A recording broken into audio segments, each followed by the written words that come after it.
आज अंगारक चतुर्थी आहे आणि याच अंगारक चतुर्थीचा योग साधून लाखो जे श्रद्धाळू आहेत ते मुंबईच्या दादर प्रभादेवी येथील सिद्धिविनायक मंदिरातील बाप्पाचे दर्शन घेण्यासाठी या ठिकाणी मोठ्या प्रमाणावर गर्दी झाल्याचं या ठिकाणी चित्र पाहायला मिळते।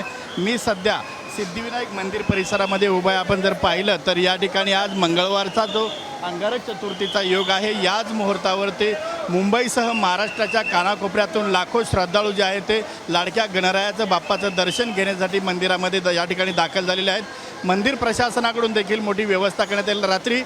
मध्यरात्रीपासूनच बाप्पाचं दर्शन जे आहे ते सर्व भाविकांसाठी खुलं करण्यात आलेलं आहे।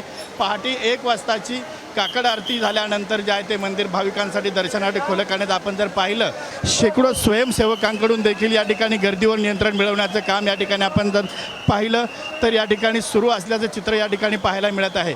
कॅमेरा पर्सन राकेश त्रिवेदी समी संजय गर्दे, साम टीव्ही न्यूज, मुंबई।